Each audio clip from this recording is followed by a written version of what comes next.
It's not proper for the government to intrude too thoroughly into the domain of the family. It's inappropriate. A properly balanced story provides an equal representation of the negative and positive attributes of, I could say, the world, but it's actually a being. Harry Potter's a good example. So Harry's the hero, right? But he's tainted with evil. There's a dark and a light in every bit of that narrative. It's well balanced. You have to listen very carefully and tell the truth if you are going to get a paranoid person to open up to you. It's in the best interest of the radical left types, best psychological and strategic interest, to refuse to admit to the possibility that reasonable people can object to their ideological staff. Because if reasonable people objected, that would imply that their ideological stance is not reasonable. You can't just slander someone, defame them, lie about them. You can't incite people to crime. There's all sorts of reasonable restrictions on free speech that are already codified in the British common law system.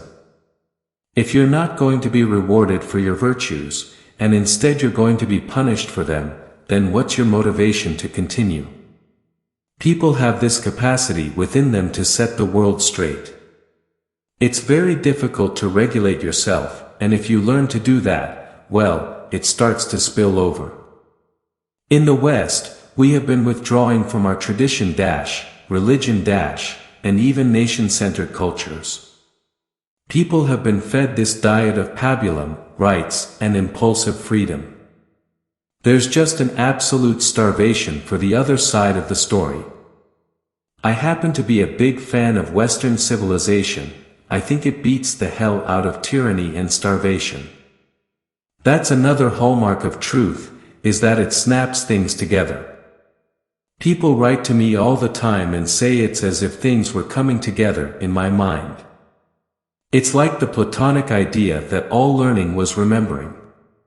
You have a nature, and when you feel that nature articulated, it's like the act of snapping the puzzle pieces together.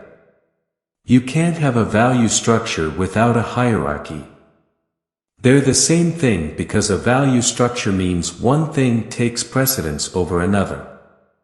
If you want to occupy the C-suite or the top 0.1% in any organization, you have to be obsessively devoted to your career at the expense of everything else. And women look at that, and they think, no.